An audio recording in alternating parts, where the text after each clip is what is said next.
नमस्कार, आप देख रहे हैं हल्ला बोल। आपके साथ मैं हूं अंजना ओम कश्यप। आज हल्ला बोल में हम यूसीसी यानी यूनिफॉर्म सिविल कोड को लेकर चल रही सियासत पर चर्चा करेंगे।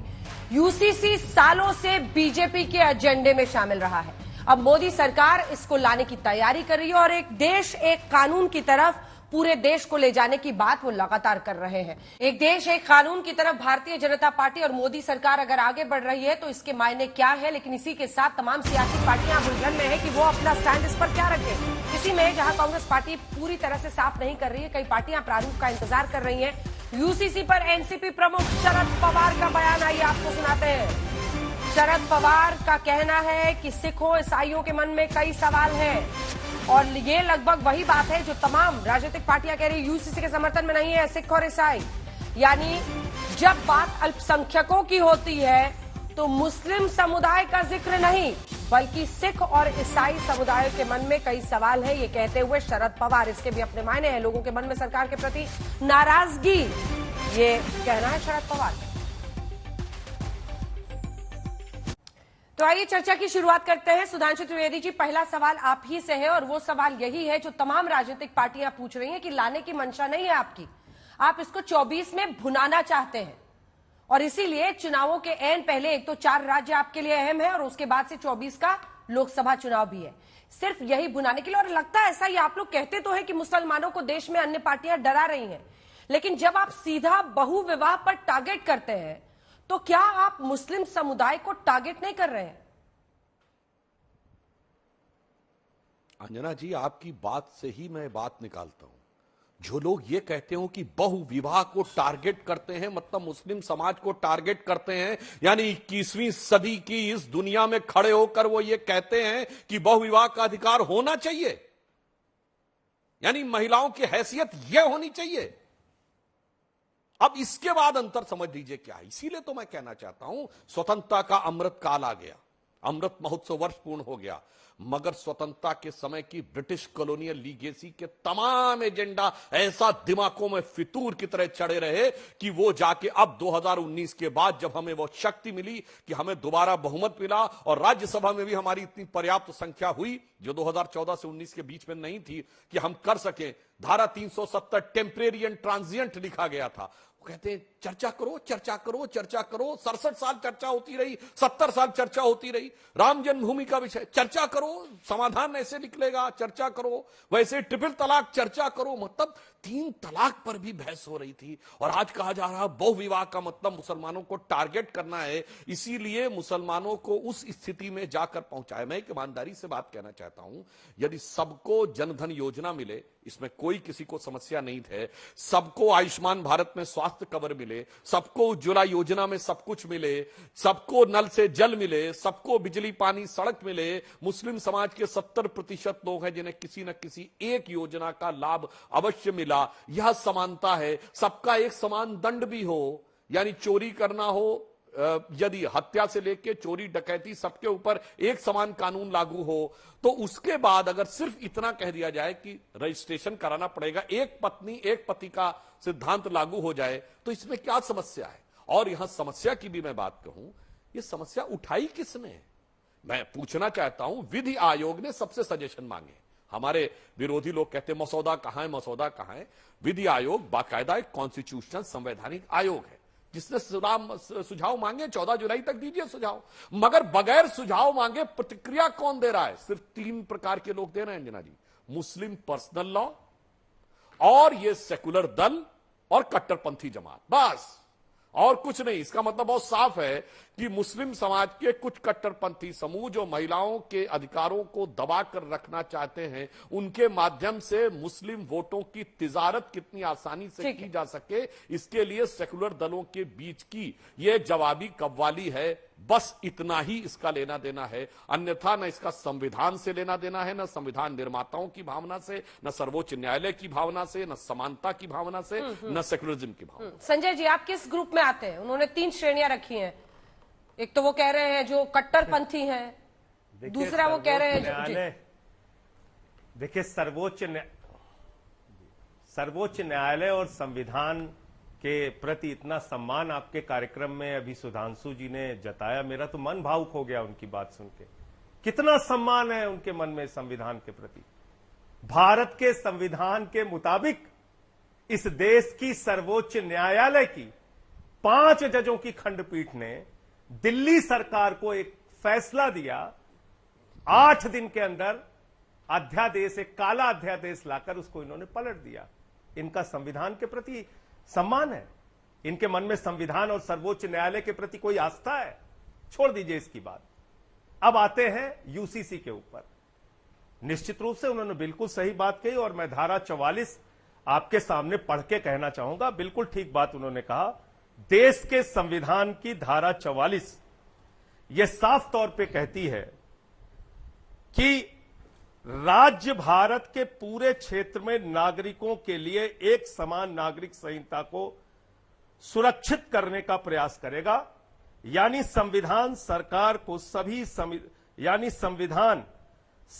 को सभी समुदायों को उनके मामलों पर एक साथ लाने का निर्देश दे रहा है, जो वर्तमान में उनके संबंधित व्यक्तिगत कानूनों द्वारा शासित है। हम कह रहे हैं हम सिद्धांतता यूसीसी के समर्थन में है, क्योंकि आर्टिकल 44 में यह बात लिखी हुई है। आ जाते हैं आर्टिकल 25 क्या कहता है, जो हमारा फंडामेंटल राइट्स है। और दूसरी बात हमारी पार्टी की उसी से जुड़ी हुई है जो हम कह रहे हैं। आर्टिकल 25 यह कहता है कि हमें right to freedom of religion होगा, धारा 25। और इसमें धारा 25 में right to freedom of religion में यह कहा जा रहा है कि यह हमारे फंडामेंटल राइट हैं और बेसिक स्ट्रक्चर का हिस्सा है। तो अगर आप इसमें कुछ बदलाव करना चाहते हैं, पहली बात तो बेसिक स्ट्रक्चर में आप कोई बदलाव कर नहीं सकते। अगर आप यूसीसी लाना चाहते हैं, जो धारा 44 से आप कह रहे हैं कि हमारे संविधान निर्माताओं ने कहा कि सभी से राय लेके, सभी सरकारों से बात करके, समुदायों से बातचीत करके आप बनाइए, तो आपने बुलाया सिख धर्म के लोगों को, आपने बुलाया जैन धर्म के लोगों को, आपने बुलाया बौद्ध धर्म के, पारसी धर्म के लोगों को, आपने बुलाया इस देश के आदिवासी समुदायों को। और यह बात मैं इसलिए कह रहा हूं कि एक लंबी लड़ाई के बाद जैन धर्म के लोगों को अल्पसंख्यक समुदाय का स्टेटस मिला। एक लंबी लड़ाई के बाद 2012 में आनंद मैरिज एक्ट सिखों के लिए पास किया गया। आप उस एक्ट का क्या करेंगे? उस एक्ट के तहत मिलने वाले सिख समुदाय को जो अधिकार मिले हैं उसका क्या करेंगे? और सबसे बड़ा जो इस देश के करोड़ों आदिवासियों से जुड़ा हुआ मसला है, और अंजना जी माफ कीजिएगा, आपने भी जानकारी नहीं दी, इस देश में आदिवासी समुदाय की कुछ महिलाओं को बहुविवाह का भी अधिकार है। पॉलीएंड्री का कानून है, हिमाचल में पढ़ लीजिएगा। पॉलीएंड्री का कानून, गोवा, जिस कानून को सबसे ज्यादा ढोल पीटते हैं सुधांशु जी, गोवा में यूसीसी है, गोवा में यूसीसी है, पूरी भाजपा ढोल पीटती है, गोवा में यूसीसी है। अरे गोवा का यूसीसी लागू करेंगे तो हमारे जो बीजेपी के सांसद मित्र हैं उनकी पत्नियां बेलन लेके दौड़ा देंगी। गोवा के यूसीसी में साफ तौर पे लिखा हुआ है, अगर किसी हिंदू महिला को बेटा नहीं होता तो हिंदू पति को दूसरी शादी करने का अधिकार है। यही कानून आप पूरे देश के ऊपर थोपना चाहते हैं। हिंदुओं में हिंदू अनडिवाइडेड फैमिली का एक्ट है, जिसके तहत अंजना जी हिंदू परिवारों को टैक्स में राहत मिलती है। क्या आप उस राहत को कायम रखेंगे या दूर कर देंगे? अब आ जाते हैं आदिवासी समुदायों को और नॉर्थ ईस्ट के स्टेट्स को।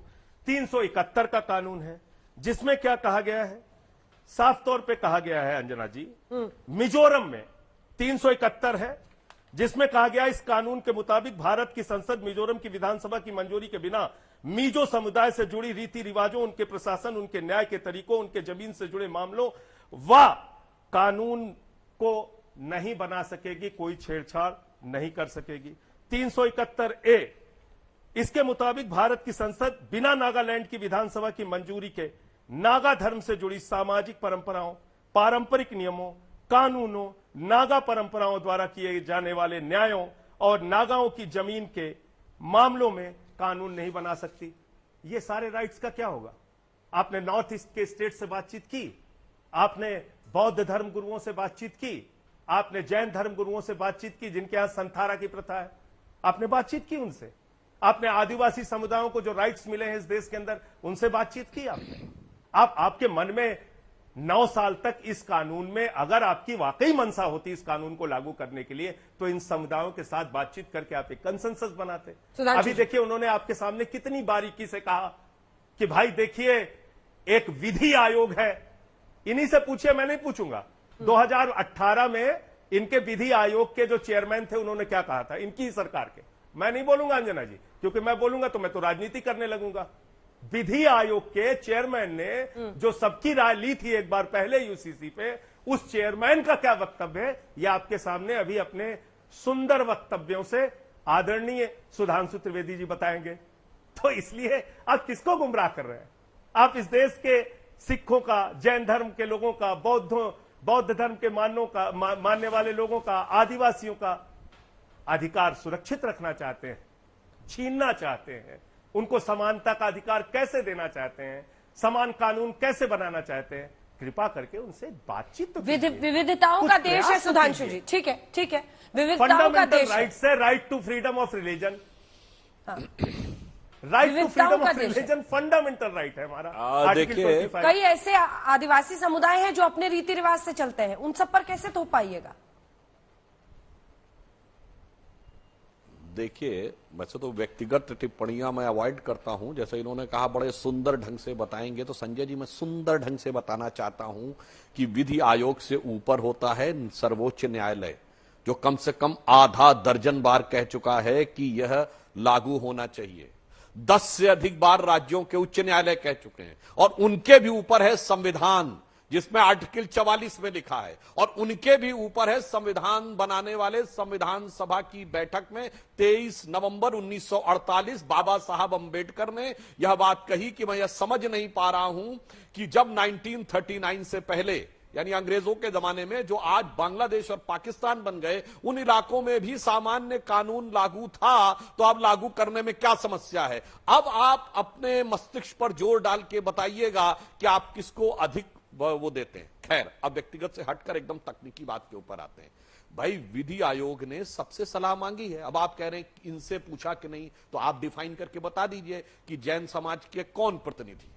आप डिफाइन करिए, बताइए बौद्ध समाज के कौन कौन प्रतिनिधि है।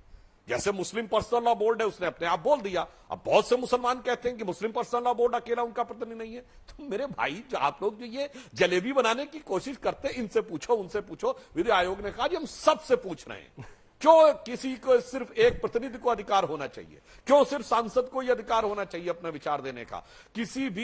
किसी भी धर्म संप्रदाय के मानने वाले सामान्य व्यक्ति को भी अधिकार होना चाहिए। वहां के जो संत समाज हैं या धर्माधिकारी हैं, मौलवी हैं, बिशप हैं, आर्क बिशप हैं, भिक्षु हैं, जैन श्रमण, सबको अधिकार होना चाहिए। विधि आयोग ने तो ओपन कर दिया ना, भेजो भाई, जिसका सजेशन है फिर उनको इन्फिल्ट्रेट किया जाएगा। इससे ज्यादा तो लोकतांत्रिक प्रक्रिया नहीं हो सकती। और रीति रिवाज पर तो कोई बात ही नहीं की गई। किसने कहा रीति रिवाज पे कोई हस्तक्षेप होने वाला है? रीति रिवाज से तो कोई समस्या नहीं है। सिर्फ यह बात है कि वह चीजें कानूनी और व्यवस्थित ढंग की होनी चाहिए। और लाइटर नोट पे मैं कह दूं कि आपने कहा गोवा का बहुत ढिंडोरा पीटते हैं और उसमें यह अधिकार है कि लड़का न होने पे दूसरी शादी कर सके, तो मान्यवर मुस्लिम पर्सनल लॉ बोर्ड में तो और भी उल्टा ही अधिकार है। यानी यदि स्त्री के बच्चा नहीं हो सकता है तो पुरुष उसको दे सकता है तलाक। हिंदुओं में यदि पुरुष के अंदर कोई टेक्निकल, कोई बायोलॉजिकल प्रॉब्लम है तो वो भी तलाक, वहां है ही नहीं। और अगर आप ये कहेंगे कि 4-4 बीबी वाले कानून का समर्थन कर रहे हैं, 4-4 बेलन लेके दौड़ाए जाएंगे, भाई आप लोग ये समझ नहीं पा रहे हैं आप लोग। इसीलिए मैं आपसे कहना चाह रहा हूं, क्यों उस जमाने की उस चीज को आप रोकना चाह रहे हैं? और अंजना जी, मैं एक बार पुनः रिपीट कर दूं, ये बात मैंने पहले भी कही है। ये मानसिकता जानते कहां से निकलती है? जब बाबा साहब अंबेडकर के संविधान के समय बात आई समान नागरिक संहिता होनी चाहिए, मगर नेहरू उसके बावजूद हिंदू कोड बिल लाए। पहली बात स्पष्ट कर दूं, इसका हिंदू समाज से कोई मतलब नहीं था, पर चूंकि उनकी हैसियत सिर्फ ये थी कि हिंदू समाज पर ही वो कोई रूल चेंज कर सकते थे, बाकियों पर नहीं, इसलिए उसका नाम हिंदू कोड बिल रखा गया। और इस बात का खुलासा खुद नेहरू जी ने अपने एक इंटरव्यू में किया, जो 1956 में एक हंगेरियन पत्रकार था टिमोर मोंडे, उसको उन्होंने इंटरव्यू दिया, बहुत लंबा इंटरव्यू दिया, जो उसने अपनी किताब Nehru's views regarding India and world, उसमें बहुत साफ साफ उसने लिखा कि कॉमन सिविल कोड के बारे में नेहरू ने कहा कि देखिए हमने परिवर्तन कर दिया, अब हिंदू समाज में कोई दूसरी शादी नहीं कर सकता, वो अपराध हो गया। उन्होंने कहा कि हमने विरासत में मिलने वाले धन के बारे में भी स्पष्ट कर दिया, जमीन जायदाद के बारे में भी। तो वो पूछता कि मुस्लिम समाज के लिए क्यों नहीं किया? तो ये नेहरू के वर्ड हैं उस इंटरव्यू में, we can not dare to touch it about Muslim. यानी हमारी हिम्मत नहीं है, हैसियत नहीं है कि हम मुसलमानों के मामले को छू सकें, क्योंकि उससे उनकी धार्मिक भावनाएं आहत हो जाती हैं। तब वो पत्रकार कहता है कि जब टर्की, जो कि एक मुस्लिम देश है, जहां खलीफत हुआ करती थी, जहां मुस्लिमों का सबसे बड़ा धार्मिक गुरु का पीठ थी, उसने चेंज कर दिया, तो आप क्यों नहीं करते? तो वो कहते नहीं वो मुस्लिम देश है इसलिए कर सकता है। अब हम आप मुसलमानों को ये नहीं लगने देना चाहते कि ये हिंदू बाहुल्य है इसलिए उनकी धार्मिक भावना में हस्तक्षेप किया जा रहा है। और अंजना जी, ये वो 1956 का दौर था जब तक न मदरसे की डिमांड थी, न मुस्लिम पर्सनल लॉ बोर्ड की डिमांड थी, को न वक्फ बोर्ड की डिमांड थी। और ये वो दौर था जब तमाम बड़े बड़े मुस्लिम कलाकार हिंदू नामों से आने में भी शर्म का अनुभव नहीं करते थे फिल्मों में। दिलीप कुमार, अजीत, मीना कुमारी, मधुबाला। मगर वो नेहरू जी के दिमाग में जो डेयर यानी कट्टरपंथी समुदायों के माध्यम से ही राजनीति करो, चाहे देश समाज का कुछ हो, वही आज ये सेकुलरिज्म के अलंबरदार, नेहरू जी की परंपरा और गोत्र के झंडा बरदार, वही लोग आज ये करने के लिए कोशिश कर रहे हैं। बाकी किसी को कोई समस्या नहीं। संजय जी, कई राजनीतिक पार्टियां हैं जो इसे एंटी मुस्लिम मान रही हैं। क्या आपको भी लगता है कि जो यूसीसी बीजेपी लेकर आएगी वो एंटी मुस्लिम होगा? देखिए, मैंने तो सीधे एक ही बात कहा अंजना जी, और देखिए वो सच साबित हो गया। उसको तंज भी मान लिया हमारे मित्र सुधांशु जी ने। उन्होंने कहा कि सुंदर तरीके से वो बताएंगे। उनकी ही सरकार के लॉ कमीशन ने, क्योंकि उन्होंने लॉ कमीशन का मुद्दा उठाया, उनकी ही सरकार के लॉ कमीशन ने लोगों से राय मानी थी। फिर उनके चेयरमैन ने क्या कहा था वो तो नहीं बता पाए अंजना जी। आप कृपा करके अपने यहां पूछ के आप अपने चैनल पे दिखा दीजिएगा कि इनकी ही सरकार में गठित लॉ कमीशन ने जो सबकी राय मांगी, तो इनके लॉ कमीशन के तत्कालीन चेयरमैन ने 2018 में क्या कहा था, कृपा करके आप दिखा लीजिएगा। मैं अपने मुंह से नहीं बोलूंगा क्योंकि फिर वो कहेंगे हम राजनीति कर रहे हैं। कॉन्स्टिट्यूशन इस देश का सबसे ऊपर है। मैं मानता हूं सुधांशु जी की बात। उस देश के कॉन्स्टिट्यूशन में लिखा है कि हमारी सरकार प्रयास करेगी और सबसे बातचीत करके एक कानून लेके आएगी। जो प्रयास आपने कहीं किया नहीं। आपने किसी धर्म, किसी समुदाय के लोगों से बातचीत नहीं की। और सुन के आपकी बात और हास्यास्पद लग रही है। बताइए किस जैन समुदाय के लोगों से बातचीत कर लें? अरे भैया, मिस्र में मस्जिद के अंदर मौलाना आपको मिल जाते हैं, वहां प्रधानमंत्री जी घूमने चले जाते हैं। यहां कौन जैन मुनि है, कौन जैन समुदाय के मानने वाले धार्मिक गुरु हैं, कौन सिख समुदाय के मानने वाले धार्मिक गुरु हैं, कौन बौद्ध धर्म को मानने वाले धार्मिक गुरु हैं, वो आपको नहीं मिल रहे हैं। और हिंदू प्रतिनिधियों से आप बातचीत नहीं कर सकते जो कि आप हिंदू अनडिवाइडेड फैमिली के मामले में क्या कहेंगे। आप आदिवासी समुदायों के नेताओं को नहीं जानते। आप नॉर्थ ईस्ट के मुख्यमंत्रियों से बातचीत नहीं कर सकते। 371 के तहत अंजना जी मिजोरम, आसाम, अरुणाचल, नागालैंड, महाराष्ट्र, कर्नाटक, तमाम गुजरात, तमाम राज्य कवर होते हैं, आंध्र प्रदेश, तमाम राज्य कवर होते हैं। उनके कौन से राइट्स आप छीन रहे हैं, कौन से राइट्स आप दे रहे हैं? आप व्यापक चर्चा कीजिए ना। इस चर्चा को इतना संकुचित क्यों बना रहे हैं?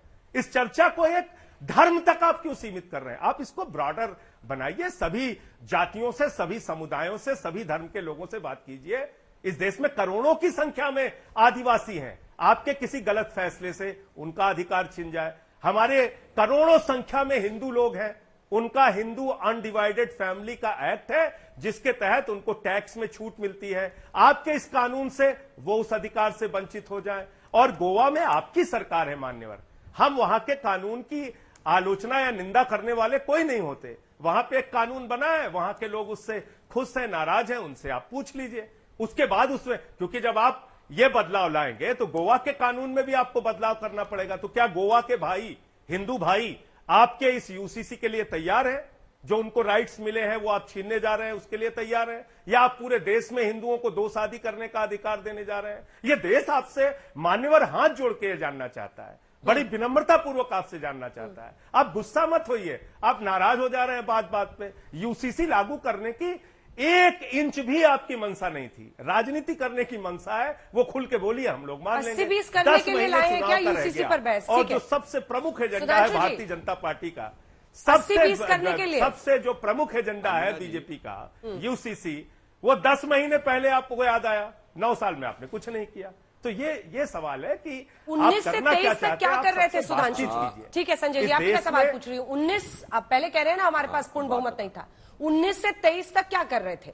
जब 6 महीने 8 महीने बचे हैं चुनाव में, तब आपको ये याद आया है। दूसरी बात 80-20 के लिए इसका इस्तेमाल करना है क्या? वरना सिखों का, बौद्ध, जैन, इन सब का किसी की चर्चा नहीं आप कर रहे हैं, सिर्फ एक समुदाय। दोनों बातों का जवाब दे देता हूं।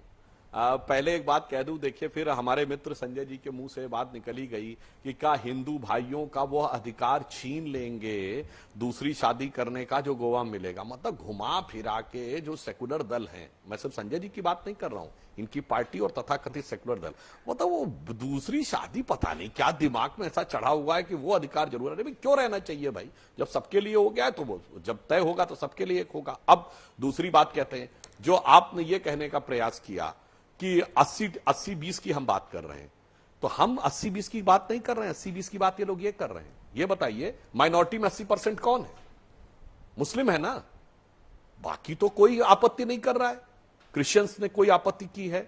किसी का आपने कभी 70 साल में भी सवाल सुना है कि हमें कॉमन सिविल कोड से प्रॉब्लम है? या सिखों ने कहा है या बौद्धों ने कहा? और जो इन्होंने कहा, सिख 2012-13 तक हिंदू मैरिज एक्ट से गवर्न होते थे, अब उनका आनंद मैरिज एक्ट हो गया। ये कह रहे हैं लंबी लड़ाई। अरे भाई, आनंद मैरिज एक्ट और हिंदू मैरिज एक्ट के ये 4 प्रावधान बता दे जो अलग हो। ऑलमोस्ट सिमिलर है, सिर्फ उसका नाम बदला गया है। चूंकि एक इस प्रकार का विचार आ रहा था कि उनकी अलग आइडेंटिटी है तो नाम अलग होना चाहिए, और उसके लिए जिस सिख समुदाय के बड़े बुजुर्ग नेताओं ने प्रयास, उनमें से बहुत से लोगों से मेरे से भी बहुत अच्छे संबंध थे, अटल जी के जमाने से बातें होती थी, तो हमें उस विषय की भी जानकारी, मगर किसी ने कभी कोई आपत्ति की कि मुझे विशेषाधिकार चाहिए, या बौद्धों की तरफ से आई हो, या पारसियों की तरफ से आई हो, या यहूदियों की तरफ से आई हो? बताइए, कहीं से नहीं। तो 80-20 तो ये है अंजना जी, ये 80-20 करना चाहिए। इनको लगता है कि वो माइनॉरिटी के नाम पे जो 80% वाला है वो हमें खींच के रखना है, बाकी की चिंता क्या करनी है। 0.1%, 1%, 1.8%, उनको तो इधर उधर जाने दो, हमें तो वो 80% चाहिए, 20% की चिंता नहीं करिए। तो 80-20 इनके मन में है, हमारे मन में ईमानदारी से सबके लिए समान रूप से सबको अधिकार मिलने चाहिए। 21वीं सदी हो गई, स्वतंत्रता का अमृत महोत्सव हो गया। इस अमृत काल में मैं सिर्फ वही पंक्ति कहूंगा कि उगा सूर्य कैसा, कहो मुक्ति का ये उजाला करोड़ों घरों तक न पहुंचा। क्यों नहीं पहुंचना चाहिए? हर व्यक्ति के जीवन में उजाला पहुंचना चाहिए, मुक्ति का, जो 75 साल पहले पहुंच जाना चाहिए था, कम से कम अब पहुंचाने का प्रयास मोदी जी की सरकार ने किया है, तो इसका सबको स्वागत करना चाहिए। यूसीसी से मुक्ति मिलेगा कह रहे हैं सुधांशु जी। संजय जी, और आप किस कैटेगरी में, मतलब आपको सेक्युलर कहलाना अच्छा लग रहा है या कट्टरवादी? क्योंकि आप लोग तो अपने आप को राष्ट्रवादी ही कहते हैं। आम आदमी पार्टी की फिलॉसफी भी जरा समझें इस पे। कैसे अल्पसंख्यकों के मन में कितनी, इनके मन में कितना सम्मान है अल्पसंख्यकों के प्रति, आप सोचिए ना। 1.8%, 0.4%, आप मजाक उड़ा रहे हैं। अरे भाई, 0.1% भी अगर है, 0.1%, तब भी उनसे हमें बातचीत करनी पड़ेगी, उनका सम्मान करना पड़ेगा। सुधांशु जी, मेरे मित्र सुधांशु जी, आपको याद होना चाहिए, जिस राज्य में, पंजाब की जहां आप बात कर रहे हैं, सिख धर्म मानने वाले लोगों की बहुतायत है, वहां 92 सीटें आम आदमी पार्टी को मिली है, आपकी पार्टी को मात्र 2 सीट मिली है। इसलिए हमें उनकी चिंता है। आपको हो ना हो, आपका अपना अलग विषय है, आपको हो ना हो वो अलग विषय है। हमें 0.1 वाले की भी चिंता है, 0.4 वाले की भी चिंता है, 1.8 वाले की भी चिंता है, और हमें तो हिंदू अनडिवाइडेड फैमिली का एक्ट की भी मैं बात कर रहा हूं, जो देश के करोड़ों हिंदुओं से जुड़ा हुआ मसला है, उस पर भी आप एक शब्द नहीं बोले। मैंने तो आपके इस चैनल के प्रोग्राम में अंजना जी नॉर्थ ईस्ट के स्टेट्स की बात की, नागालैंड की बात की, मिजोरम की बात की, उस पर एक शब्द वो नहीं बोले। वहां के रीति रिवाज, वहां के कानून, आदिवासी समुदायों को दिए गए अधिकार, बौद्ध समुदायों को दिए गए अधिकार, बहुत सारे हमारे दलित समाज के लोग हैं जो बौद्ध धर्म को मानते हैं, उनके अधिकार पर क्या होगा क्या नहीं होगा, ये नजरिया तो कम से कम आप देश के सामने रखेंगे। यही तो हम कह रहे हैं, इन लोगों से बातचीत कर लीजिए। आप कह रहे हैं कोई मिल ही नहीं रहा है आपको, सब लोग ओपन में राय दे दें। जब आपको राजनीति करना होगा तो सबको बुला बुला के फोटो खिंचाएंगे, और जब राजनीति नहीं करना है तो सब अपने मन से दे दे, जो मन में होगा बना लेंगे। तो इसीलिए आपकी मनसा लगती नहीं यूसीसी बनाने की। अगर आपकी मनसा होती यूसीसी बनाने की तो आप पहले नॉर्थ ईस्ट के स्टेट्स को बुलाते। मिजोरम का, नागालैंड का क्या होगा? 371 के तहत जिसको राइट्स मिले हैं उनका क्या होगा? आप सिख धर्म के गुरुओं को बुलाते, जैन धर्म के गुरुओं को बुलाते, बौद्ध धर्म के गुरुओं को बुलाते, आप सबको बुलाते। आपकी मनसा है ही नहीं है। आज सोचिए, इस देश के करोड़ों आदिवासियों को जो राइट्स मिले हैं संविधान के तहत, वो आप अगर इस यूसीसी में ऐसा कुछ प्रावधान ले आएंगे, जो मुझे नहीं मालूम कि क्या आप लाना चाहते हैं नहीं लाना चाहते, क्योंकि आपने कोई दस्तावेज, कोई ड्राफ्ट रखा नहीं है, तो क्या होगा फिर क्या करेंगे वो लोग? आप अचानक किसी दिन उठेंगे और सीधे पार्लियामेंट में कोई ड्राफ्ट लेके आ जाएंगे और चाहेंगे तुरंत वो कानून पास हो जाए, ये तो ठीक बात नहीं है। अच्छा। ये इस देश के करोड़ों लोगों के साथ नाइंसाफी है, इस देश के दलितों के साथ, आदिवासियों के साथ नाइंसाफी है। संजय जी, ये बात तो और अब वैसे भी रिपीट मैं हो तो रही आपकी है। पार्टी को मैं मानता हूं कि एक दलितों नया और पर्सपेक्टिव आदिवासियों लाना के चाहती हूँ प्रति संजय जी। आपके मन में एक घृणा है, आप लोगों ने जो घृणा है यूसीसी आपके का मन में, सपोर्ट कर इसीलिए दिया आपने है, राष्ट्रपति को संसद भवन के उद्घाटन में नहीं बुलाया। संजय जी, यूसीसी पर जो आप लोगों ने सपोर्ट कर दिया है, इससे कांग्रेस पार्टी अंजना जी, और कुछ कई कहा अन्य आपने। पार्टियां अच्छी खासी नाराज है। अब देखिए ना, एकजुटता के लिए पटना से लेकर शिमला तक नहीं, हमने कोशिशें हो रही भारत हैं। के- वो कह रहे हैं कि वहां पर आप लोग ऑर्डिनेंस का सपोर्ट मांग रहे थे और मल्लिकार्जुन खड़गे साहब ने स्नब कर दिया। मतलब उन्होंने कह दिया कि अभी उसके लिए वेट कीजिए, अभी उस पर बात करने नहीं आए हैं। तो फिर ये विपक्षी एकजुटता जो यूसीसी पर भी होनी है, अन्य तो मुद्दों उस पे पर होनी है, कांग्रेस कैसे पार्टी- होगी? हाँ। देखिए, मैं ये कह रहा हूं कि कांग्रेस पार्टी इस काला अध्यादेश के समर्थन में है कि खिलाफ में है। वो अपना जब अपना पक्ष रखेंगे, सार्वजनिक करेंगे, तो सबको पता चल जाएगा, पूरे देश को। आज यूसीसी की बात हो रही है, तो यूसीसी पे मेरा सिर्फ इतना कहना है कि भाई, इस पार्टी का चरित्र यह है कि राष्ट्रपति महिला श्रीमती द्रौपदी मुर्मू जी, महामहिम द्रौपदी मुर्मू जी, जो संसद भवन के उद्घाटन में नहीं बुलाई जाती, जो अभी एक मंदिर के गर्भगृह में जिनको प्रवेश नहीं करने दिया गया राष्ट्रपति होते हुए भी, तो हमारे मन में यह चिंता होना क्या जायज नहीं है कि आदिवासी समुदायों का आप यूसीसी में क्या करेंगे? उनको दिए गए अधिकारों को आप छीनेंगे कि रखेंगे? जो ट्राइबल्स को नॉर्थ ईस्ट स्टेट के अंदर राइट्स मिले हैं, उसका आप क्या करेंगे? इवन हिमाचल प्रदेश का मैंने उदाहरण दिया, उनको जो राइट्स मिले हैं, उसका आप क्या करेंगे? तो ये हमारी चिंता है। इसको इस रूप में लीजिए, सबको बुलाइए।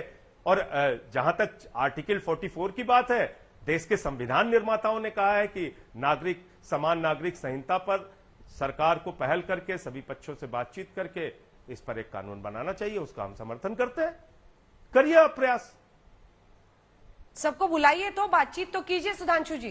क्योंकि कई बार आप लोग देखिए, 3 कृषि कानून लेकर आए, बाद में यही विवाद शुरू हो गया लाने के बाद कि आपने ये क्या कर दिया, और फिर आप लोगों को उस पर आपने कहा कि पीएम ने कहा कि हम समझा नहीं पाए, इसलिए हम इसे वापस ले रहे हैं। यूसीसी बड़ा फैसला होगा। आप क्या कर रहे हैं ताकि समाज के जो इतने भी वर्ग हैं, उन सब का प्रतिनिधित्व हो? अंजना जी, आजकल डिजिटल रिकॉर्डिंग का जमाना है। जो हमारे विपक्षी लोग होते हैं, संजय जी हो या कोई भी हो, अगर आप देखेंगे तो ये बार बार वही वर्ड्स और वही सेंटेंसेस रिपीट करते हैं। हर बार के वक्तव्य में, हर डिबेट में कुछ भी नया नहीं बोलते। मतलब अगर आप चाहें तो एक सर्टेन वर्ड्स का, जिसे कहते नहीं कि एक आर्टिफिशियल इंटेलिजेंस के द्वारा बना लिया जाए, तो वो रिपीट होता ही रहेगा, रिपीट होता ही रहेगा। अब मैं इनकी बातों का उत्तर दे देता हूं बहुत स्पष्ट तरीके से। बार बार ये बोल रहे हैं क्यों जैन समुदाय से नहीं, बौद्ध समुदाय से। मान्यवर, आप सांसद हैं, आपको पता होना चाहिए कि जैन और बौद्ध आज भी हिंदू मैरिज एक्ट से ही गवर्न होते हैं। तो फिर कहां की आप बात बीच में करने लगे? दूसरी बात, सुझाव मांगने के लिए तो लॉ कमीशन ने सुझाव मांगे।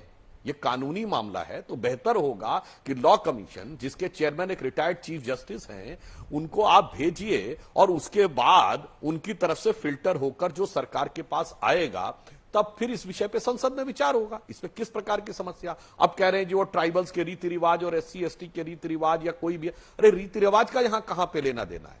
यहां पे ये तो नहीं कहा जा रहा है कि ये हो जाएगा, कॉमन सिविल कोड आ जाएगा तो अब तो सप्तपदी से ही शादी होगी, या वो पारस्कर गृह सूत्र या जैमिनी गृह सूत्रों के जिन मंत्रों को पढ़कर होता उसी से होगी, या मौलवी निकाह पढ़ता वो होगा। ये क्या बचकानी बात है? या ये हो जाएगा कि अब जूता चुराने के बाद ही शादी होगी, या जूता चुराने में पैसा नहीं देना पड़ेगा, या किसी दूल्हे से कहा जाता छंद सुनाओ उसके बाद अंदर जाएंगे। अरे क्या बचकानी बात है? रीति रिवाज से इसका कोई लेना देना नहीं। इसका बहुत स्पष्ट लेना देना है कि एक व्यवस्था बन जाए जिसमें किसी को किसी प्रकार की समस्या न रहे। और दूसरा, मैं एक और बिंदु कहना चाहता हूं अंजना जी, नो से नहीं, वो ये लोग तो संजय जी, अगर मल्टीपल मैरिज से तो लेना देना है ना। इंटर रिलीजन मैरिज हो जाए तो ये एक लोग बहुत बवाल मचाने लगते थे। मल्टीपल मैरिज से तो लेना देना है ना। आप ही की बात पे काउंटर है ना संजय जी, जो कह रहे हैं आदिवासी समाज में। नहीं, मैं उसी पॉइंट पे आ रहा हूं। जहां अरे मैं उसी पॉइंट पे आ रहा हूं। कर रहे हैं। अरे मैं उसी पॉइंट पे आ रहा हूं अंजना जी। ये लोग तो इंटर रिलीजन मैरिज के भी बड़े समर्थक हैं। अगर यूसीसी नहीं होगा तो कैसे तय होगा भाई? अब बताइए आप। वरना कितने ही ऐसे उदाहरण हैं जिन्होंने सिर्फ ज्यादा शादी करने के लिए मजहब बदला। एक नहीं, दर्जनों ऐसे उदाहरण हैं। तो आप बताइए आप क्या करना चाहते हैं? अगर कोई इंटर रिलीजन मैरिज होगी तब उसमें कैसे सक्सेशन तय होगा? आप बता दीजिए संजय जी। मैं बता दूं, बस सुधांशु जी ने जो बात कही है इनसे सवाल पूछ लीजिए आप। इसका मतलब आदिवासी समुदाय में अगर कहीं पर बहुविवाह प्रथा है तो वो बहुविवाह प्रथा आप खत्म करेंगे, आप ये कहना चाहते हैं?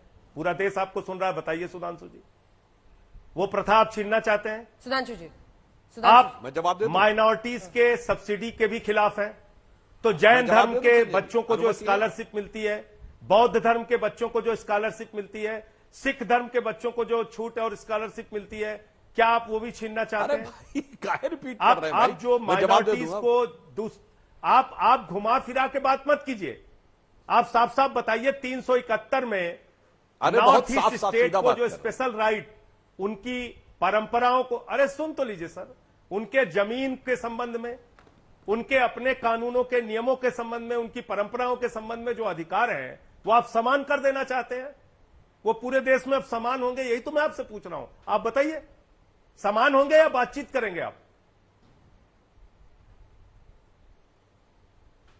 बोलिए बोलिए सुधांशु। अंजना जी अब जवाब दे दूं? हाँ, और संजय जी, और मैं स्पष्ट स्पेसिफिक जवाब। हाँ, देखिए, जो एससी और एसटी की आपने बात कही उसमें संविधान और कोर्ट बिल्कुल क्लियर है।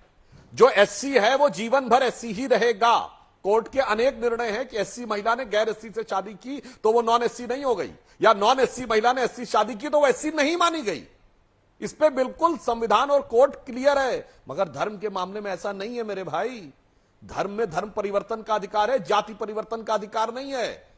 कोई ये नहीं कह सकता मैं आज सवर्ण था, कल मैं अपनी इच्छा से मैं अनुसूचित जाति बनना चाहता हूं, नहीं कह सकता। मगर ये कह सकता मैं धर्म बदलना चाहता हूं। इसलिए मैंने पूछा कि जब इंटर रिलीजन मैरिज होगी तब कैसे होगा। उसको आप वो एससी एसटी के पेच में मत फंसाइए, क्योंकि मुझे पता है कि क्लियर कट जवाब नहीं है सेकुलर दलों के पास, क्योंकि इन लोगों के दिमाग में बहुत स्पष्ट रूप से है। क्योंकि ये चाहे नाम ले एससी का, चाहे नाम ले एसटी का, चाहे नाम ले बौद्ध का, चाहे नाम ले सिख का, चाहे नाम ले किसी का, मगर दिमाग में सिर्फ एम फैक्टर है, इसके अलावा कोई नहीं। दिमाग में एम फैक्टर है क्योंकि आपकी बीजेपी के खिलाफ कांग्रेस पार्टी से लड़ाई है और इन तमाम पार्टियों को मुस्लिम वोट चाहिए। पूरे कार्यक्रम में मैंने एक बार भी मुस्लिम शब्द का इस्तेमाल नहीं किया, अभी कर रहा हूं जब आपने कहा। मैंने हमेशा जैन का, बौद्ध का, सिख का, आदिवासी का, उस पर एक जवाब ये नहीं दे पा रहे हैं। इसलिए नहीं दे पा रहे हैं कि मुझे फिर इस बात को दोहराना पड़ रहा है कि आदिवासियों और दलितों के प्रति भारतीय जनता पार्टी के मन में घृणा है। वो उसके अधिकार को छीनना चाहते हैं, उसको अपने बगल में बिठाना नहीं पसंद करते। गुजरात के अंदर अभी एक बच्चे का अंगूठा काट दिया गया, उसने एक गेंद पकड़ ली। शमशान में अंत्येष्टि करने का अधिकार नहीं दिया गया मध्य प्रदेश के अंदर। सीआरपीएफ के एक जवान को बुलंदशहर में घोड़ी पर चढ़ने के लिए पुलिस प्रोटेक्शन लेना पड़ा। इसलिए हमारी चिंता है बौद्ध समुदाय को लेके, आदिवासी समुदाय को लेके, जैन समुदाय को लेके, सिख समुदाय को लेके, और यहां तक कि हिंदू की भी बात मैंने की कि भाई हिंदू अनडिवाइडेड फैमिली में जो टैक्स का बेनिफिट मिलता है उसका आप क्या करेंगे? आपने एक भी बात का ठोस उत्तर नहीं दिया। हमारे नॉर्थ ईस्ट के स्टेट्स को 371 के तहत जो राइट दिया गया, मैं फिर दोहरा रहा हूं, एक बार भी आपने जवाब नहीं दिया कि उसका क्या होगा। आप कोई तर्कपूर्ण बात नहीं करेंगे, कोई तथ्यपूर्ण बात नहीं करेंगे। आप इन समुदायों से बात भी करना चाहते हैं कि नहीं करना चाहते हैं, वो भी अभी आपने स्पष्ट नहीं किया। मैंने आपसे पूछा माइनॉरिटीज को बहुत सारी सब्सिडीज मिलती है, उसके खिलाफ है कि पक्ष में है? क्योंकि जब सब कानून होगा समान तो जो उनको मिलने वाली छूट है, उनके बच्चों को मिलने वाली छात्रवृत्ति है, वो भी खत्म हो जाएगी, सब समान हो जाएगा। तो आप इन चीजों को स्पष्ट क्यों नहीं कर रहे हैं? यही तो हम पूछ रहे हैं आपसे। कह रहे हैं मुस्लिम समुदाय से आगे बढ़िए सुधांशु जी, दिमाग में माइनॉरिटीज, अन्य वर्गों की बात कीजिए, अन्य अल्पसंख्यकों की बात कीजिए, ठीक है? देखिए, हम आप बात करें, मैंने तो बता दिया इनको। देखिए, एक कहावत होती है, अंधा बाटे रेवड़ी पुनि पुनि अपने को दे। ये घूम घूम के पुनः इधर की तरफ आते जा रहे हैं। मैं किसी को शब्दशः किसी को अपमानित करने के लिए, भावना हट करने के लिए एक कहावत कह रहा हूं। यदि किसी व्यक्ति को कुछ दिखाई न पड़े तो वो घूम के उसका न दिखने का बहाना बना के घूम के उसी पॉइंट पे आ जाता है। तो ये बार बार रिपीट कर रहे हैं। जो ट्राइबल्स हैं, नॉर्थ ईस्ट वाले हैं, उनका इस चीज से कोई लेना देना नहीं। और आप कह रहे हैं सब्सिडी से क्या लेना, वो तो फाइनेंशियल मामला है, उसका सिविल से क्या मामला है। और अगर हां आप ऐसी बात कहते हैं तो मैं यह बात भी कहना चाहता हूं कि हमारे मुस्लिम समाज के जो लोग जो कट्टरपंथी मुस्लिम समाज की बात करते हैं, मैं सामान्य मुस्लिम समाज की बात नहीं कर रहा हूं, जो कहते हैं हमारा अलग सिविल लॉ रहना चाहिए, चलिए क्रिमिनल में तो बहुत घबराते हैं, नहीं होना चाहिए, तो सिविल में ही पूरी बात मान लें, क्योंकि इस्लामी मान्यता के अनुसार तो ब्याज लेना गुनाह है, कुफ्र है, तो काहे ब्याज लेते हैं भाई, ये तो सिविलियन मैटर, इन्होंने सब्सिडी की बात कही ना, काहे ब्याज लेते हैं, मना कर देना चाहिए कि हमें नहीं चाहिए। अब अगर सब्सिडी की बात भी कहें तो वो सरकार से आ रही है, जो उनकी नजर में कुफ्र है, काफिरों से आ रही है, नहीं लेना चाहिए। वो तो साहब हज सब्सिडी भी ले लेते थे, यानी हज के मुकद्दस मुकाम पे जा रहे हैं काफिरों के पैसे से, उसके लिए भी कर लेते थे।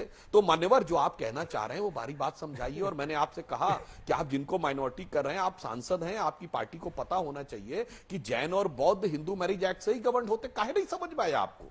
और आप अपने मुंह से खुद बोले कि सिख भी 2012 तक हिंदू मैरिज एक्ट से गवर्नर होते थे। और अब बाकी बताइए, तो आप बताइए, आपने अपनी पार्टी में माइनॉरिटी सेल का चीफ किस गैर मुस्लिम को बताया? हमने पहली बार गैर मुस्लिम को बनाया माइनॉरिटी कमीशन का चेयरमैन अटल जी के जमाने में सरदार त्रिलोचन सिंह।